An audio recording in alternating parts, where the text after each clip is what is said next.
It's fast, it's pacey, and it's to the point. Welcome to Week in One, the current affairs show that catches up with the top news stories and interviews featured on ENCA over the past 7 days. I'm Aviwe Mtila. Now let me bring you up to speed. Anger erupts in Deep Sloot over the area's high crime levels. Once again, the community has been driven to take the law into their own hands. Frustrated residents of Tsakane on the East Rand take to the streets protesting over being left with dry taps for weeks. And the murder of 5 people killed in a mass shooting in the Eastern Cape is believed to be linked to gang activity in the area. We begin in Deep Sloot, where the mob justice incident on Tuesday could have been avoided. Now that's according to community members who say crime has spiraled out of control. In the past 2 weeks, 12 people, including a police officer, have been killed during robberies and shootings. ENCA's Aviwe Mtila reports. The wrath of community members who've resorted to taking the law into their own hands. A suspected robber was stoned to death on Tuesday after being apprehended by community members. He's one of 4 people accused of terrorizing the community. The community in Deep Sloot at large, they are fed up about what is happening here. Because we knew crime was happening at night. But now criminals are even shooting during the day. Because during the day there were some gunshots going around. People were just hearing gunshots during the day, and they were just shooting around, going around. Last week, residents again took to the streets demanding an urgent intervention. But they say their cries have fallen on deaf ears. It could have been avoided if our government would have would have listened to our call to say, calm down, let us resolve this matter permanently. These are a solution that we think that can resolve these kind of matters. The community is getting angrier and angrier each and every day. Sometimes as leaders, there's nothing we can do to avoid such. You can't really control people that are being killed each and every day in the hands of criminals. In the meantime, the reign of terror continues, with robberies and shootings becoming a daily occurrence. At this home, the entire family of 3 was shot dead earlier this month. The bullet holes on the door, a stark reminder of the brazen attack. Which was a husband and a wife, and the kid, who is a 16-year-old boy. And then they went ahead and shot another guy the same night in same extension. And then they shot 4 people here at these extensions. And then while we are still grieving about all those 4 people who were shot, they came back. They shot another one. It's dead on Thursday. It's dead again, without counting in this extension only. And despite repeated calls for government intervention, residents say they are living in fear. Bakulanda noma usendlini uyayibona kungcono mangabe kuthiwa labantu bakuthola estradini ebusuku manje bakulandela endlini la uthi uzifihle khona so kunzima kakhulu siphila kanzima kakhulu and akekho umuntu osinakile kahle kahle. As you see, like, there's no many people on the street because bantu bayasaba because isikhuma njalo ubusuku nemini manje isibhamu sikhuma ubusuku nemini. Meanwhile, police say they're still investigating the mob justice incident with no arrests so far. This as the community has also called for more police visibility in the area. Aviwe Mtila, Deep Sloot. In Tsakane in Ekurhuleni, most areas now have access to water. It follows a nearly 2-month tussle that saw frustrated locals take to the streets to protest the protracted outages. I visited the area and filed this report. A filthy stream in Tsakane, laced with traces of sewage and a matching stench. This is what some residents have been forced to drink. Uma ngabe singenawo amanzi asina choice ukuthi kufanele utsize la. Sekuyisikhathi eside nje singanawo amanzi ngicabanga ukuthi almost 2 months or 1 month and a couple of weeks. And then sometimes anokuba clean but the smell, it doesn't change. It have a smell job ubona lapha enzansi. Yibo laba bama water tankers abasitshela ukuthi lamanzi angcolile awekho right. And sinaswaphuza siyagula siphathwa izisu siyathulula. Awakho right lamanzi oma water tankers. After the residents closed the streets and burnt tires in protest, engineers came in and water was suddenly flowing from the taps once more. The issue that we've been having of water crisis is a deliberate act. It is evident, it is clear, everyone can see it, that someone somewhere was just closing the taps for our people so that people can enrich themselves with these tenders. Siyabonga, sibonga kakhulu. Kodwa into esicela ukuthi makungamosheki before kuzolunga into, makungamosheki. Into mayenzeke nje ngendlela right. For now, residents are waiting for water to be restored to higher lying areas.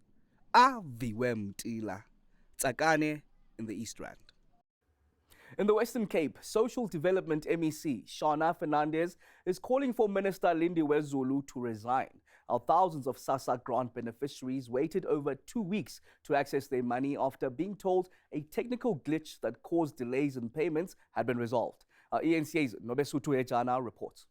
I wish I had a gun, and just a toy gun, just to scare them, because it's not a nice feeling. You get so frustrated, no? Not knowing where to go, what to do, because the answers that they give you, it doesn't match up. Reverse, reverse. What does reverse mean in their language? Our money should stay in the account. 72-year-old Edna Peterson says after traveling back and forth trying to get her social grant pension money, funds only reflected in her account a week later, and only then she was able to provide for her household. But she says the money is already running out as she now has to pay her 74-year-old husband traveling expenses, as is yet to see any money in his account. It's half of the month already. 3/4 of the money is done because we have to pay we have to buy electricity, we have to pay our rates, we have to do this and that, and food for us. So it won't last. Western Cape Social Development MEC says she's tried reaching out to Minister Zulu with no luck, and after conducting several oversight visits at SASSA facilities, she's hoping that her open letter will reach authorities. That I wrote that open letter out of sheer frustration and desperation. My office was overwhelmed with calls from individuals, beneficiaries, who had not received their payment. And remember, this started on the 5th of September. By Friday, many people called me to say they had borrowed money to get taxi fare or bus fare to get to a post bank, only to be told that there was no money, their grant was not available. Fernandez believes there is a lot more at play. It's a technical glitch, is a cover-up for something much more serious. The fact that Postbank was in a dispute with the service provider, and according to the Ground Up article, the service provider alerted Postbank on the 31st of July that they were going to terminate their services due to non-payment. I think it was 1.9 million and 3.7 million. Postbank then went to court urgently. So that's all at the back of this, but the nation gets told it is a technical glitch. The MEC says she's grateful to provincial organizations that have stepped in to assist the vulnerable with food. Human rights organization Black Sash says since the system failure, more beneficiaries are now considering different payment methods. Black Sash, through its helpline and community advice offices, is assisting beneficiaries who may still have issues accessing their grant monies.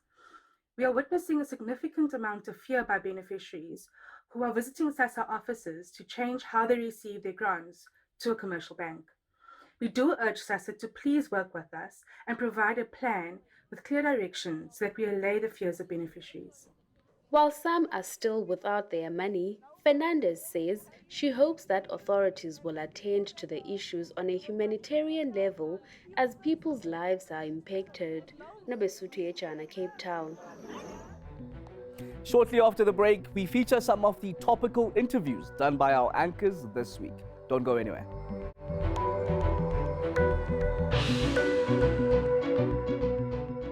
It's good to have you back on Week in One. I'm Aviwe Mtila. Our borders have turned into the wild, wild west. Now, that's according to AfriForum's Jacques Brudrick. He's part of a team that made a documentary series for the Lobby Group, which paints a bleak picture of the country's border control. ENCA anchor Masego Rahlaga discussed the matter with him. It is definitely a vicious cycle. So basically, yet again, we find ourselves as South Africans having to do everything ourselves because the kinds of services that we have given or entrusted in the hands of the people who are supposed to give that security are actually not happening. Those services are not given to us. Yeah, absolutely. That's why AfriForum has 168 civilian safety structures countrywide, many of them in farming areas and in border areas. And these volunteers patrol their own areas. They patrol large parts of the border where the military simply just doesn't do it. And that's unfortunately what we've gotten down to. We're in a situation where civil society is being forced to do the state's work without the state's resources, which obviously makes it very challenging.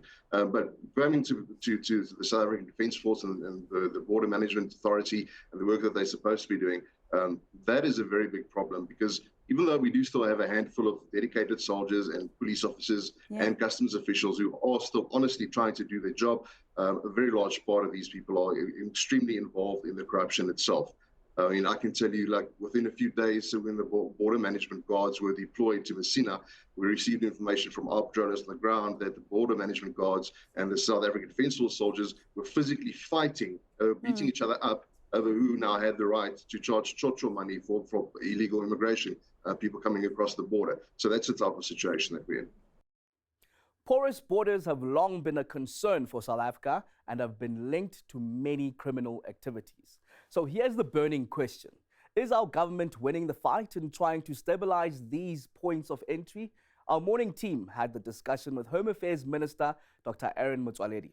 When someone says to you, as the Minister of Home Affairs, that the economy is being affected, there's not enough housing, there aren't enough jobs, and there's hijacked buildings, you probably have to agree with them, don't you? Because we don't know the number you're working with. Well, if you know that there are people who have hijacked buildings, they are thugs, they are criminals, they need to be arrested. If amongst them, after arresting them, you'll find those who are illegal, then you bring them to Home Affairs and we'll see what to do with them. Basically, I cannot stand as a Minister of Home Affairs and say there are 1 million illegal immigrants in the country, because if I knew that, I would have dealt with them. How would you comment on this, Minister? The Border Management Authority, they estimate that the value of the illicit economy is around 7 to 8%, at least it grows 7 to 8% annually. And that obviously is way below what the estimates are for the economy for the country, which is 0.1 to 0.4%. What are your comments on that, on the impact and the escalation of the illicit trade due to the porosity of our borders? Yeah, well, look, that's exactly why last month we announced this issue of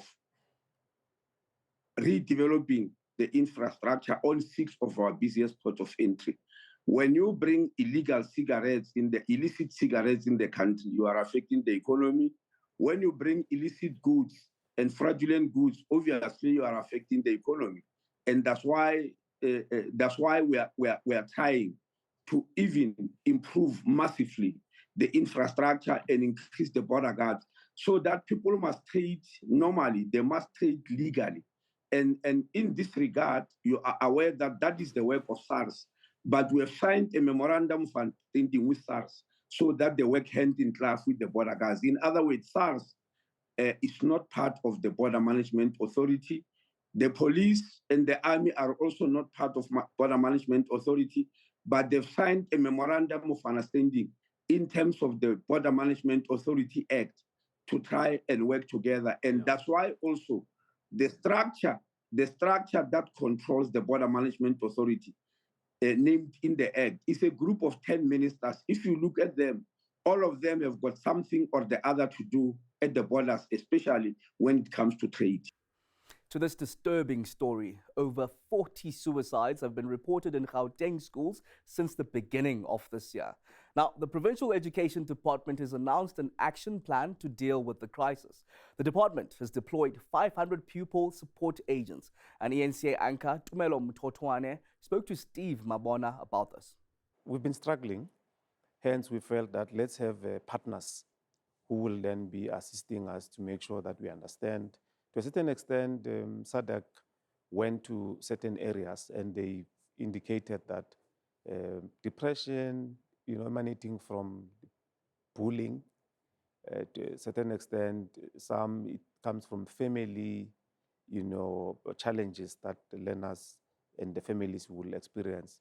That's where you then see this. So that's why we felt that let's partner with them so that we prevent, these suicide cases that we've already witnessed. I mean, over 40 learners who succumb, as a result of this. So we felt that let's have more partners. I mean, among others, we have going to deploy actually about 120 social workers, identify areas. I mean, we've got over 245 schools which are in the high, risk areas. But we have started with the 75 to say, these ones, let's start with them. And moving along, we'll then be in a position to work with our partners and make sure that the learners are taken through this process, which is quite concerning for us. Yeah, you mentioned bullying as one of the causes, or at least possible causes behind suicides. What are you doing about addressing bullying? Because it's an ongoing problem. I think even when we were in school, we know that we either were victims or we were witnesses of bullying in school. It's still ongoing decades later. But for the department, how are you addressing particularly this recurring problem of bullying? You see, the role that parents play in assisting to raise their children and instill discipline, it come a long way.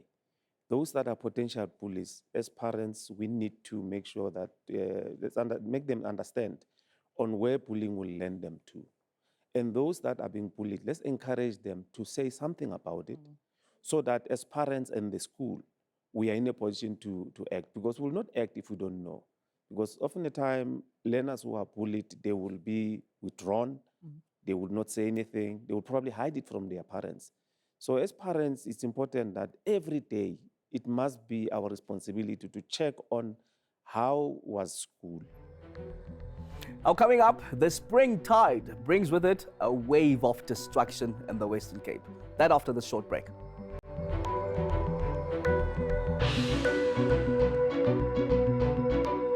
It's good to have you back on Week in One. I'm Aviwe Mtila.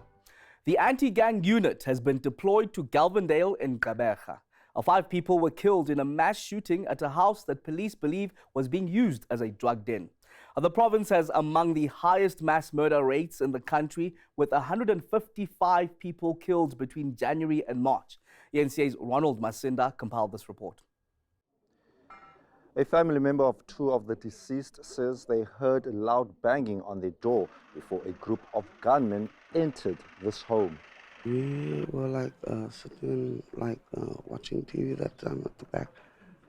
When we behind, we also have cameras, and when we tried to look what was that tried to force entry, we could see nothing on the camera though, because apparently the cars were parked up in the street, So they were banging the whole time. The alarm was set off, and but yet they were still banging to come through, and eventually they got us now through. The anti-gang unit has been tasked to hunt down the perpetrators. From what we understand, that this house is a drug post, so the motive, as I say, is still under investigation. But we cannot rule out the possibility that drugs may be involved. We would like to appeal to the communities in this area to assist us in tracking and tracing the perpetrators of this crime. The incident comes just a few weeks after Police Minister Becky Cele launched Operation Chanela in the Eastern Cape. Residents from Galvandale say they have lost hope in their fight against crime. At this point in time, there is a trust deficit when it comes to the police and the community at large. Part of our ongoing research project was a few community dialogues that we've been holding since 2020. and we've been inviting the police because the voice of the police is always absent, you know, and we indicated that this is not a police bashing, you know, session. We would like to hear if they have challenges. The family of the deceased are urging the police to make swift arrests following the latest mass shooting. Ronald Masinda, Gqeberha. We did a special border focus this week because government seems to be waging an unsurmountable war against illegal immigrants entering the country. Home Affairs is trying to lobby experts to assist the Border Management Authority to deal with ongoing problems at ports of entry. Our ENCA's reporter, Puleli Chwiti-Jones, was at Beitbridge border post. To date, we're still seeing some of the negatives it has on locals who are working around here and who really are grinding on a daily basis to try and feed their family. The issue of undocumented foreign nationals entering the country is still quite problematic, but also it's coming with its own challenges, which has a burden on some of the systems in South Africa, such as crime, such as the transportation of illicit tobacco, such as human trafficking, such as cars being taken over the border as well. And these are some of the things that have been highlighted extensively by the South African Police Services and, of course, the Department of Home Affairs. But just to get a sense of what really happens here, I'm joined by Ndo KK from the Patrol Taxi Association. Ndo, thank you very much for chatting to me this morning. Maybe if you can just explain to us, how are you challenged here? Because I see you guys are patrolling, you have also taxi businesses you're running here. How is it affecting you guys with some people coming here who are undocumented? Thank you for the opportunity. We'd like to emphasize that whatever situation which we are facing here, the influx of illegal immigration, the influx of illegal operations, the influx of crime committed by unknown people, so it's very much challenging. And then even our law enforcement itself, they are very much relaxed on the sense of they are not even willing to prevent the crisis which we are facing around the border itself. So if you can look from here to the border, to Messina, it's about 12 to 15 kilometers. And then the law enforcement which we're having about 5 departments. So all of them, they are failing to control the distance itself. Just 15-kilometer distance, they are failing to subside the crime, subside the illegal operation, subside the influx of incoming. So we really think that if we can have another people from another department which can come and reduce the whatever we are facing here, because what we are facing here is no longer normal. Residents of Gordons Bay, Harold's Bay and Kalk Bay along the Cape Coast are counting the costs of destruction caused by the spring tide. Properties, cars and businesses were damaged by massive waves and strong winds over the weekend. Our senior reporter Aisha Ismail reports. 2 days of rough sea conditions. This is due to the new moon spring tide, which normally causes stronger than normal rip currents. The brass bell in Kalk Bay was battered by strong and high waves. Windows bashed and shattered and furniture destroyed. James Alkes, general manager of the brass bell, says due to the location they experience high tides frequently, but not to this extent. So where we're looking at the moment, this all was glass windows. We had frames in here with glass sliding windows, which went all the way around. We were advised and warned about the tides being high, and we tried to sort of manage it as best as we could, but we weren't expecting to have the waves wash through and completely obliterate the framework and the glasswork that we had in place here. So as you can see now, there are no more frames anymore. The entire roofing structure has been damaged. At Bikini Beach in Gordons Bay, cars were swept away as the waves breached the barrier walls. Houses across the road were not spared as the waves gushed in, ripping out and destroying household appliances, beds and just about anything. One can't describe your feeling. It's just happening in a second. You're looking at the sea and you see the waves are coming, and then all of a sudden there's that big wave that comes across the street. Yeah, you can do nothing. You can just look and see what's happening. What went through your mind? Oh, hell. I can't really say. I was really emotional. I felt like crying. While the tide subsided by early Sunday evening, the damage remains extensive. Aisha Ismail, Cape Town. And that's it for this week's edition of Week in One. From myself and the superb team, have a great Heritage Weekend.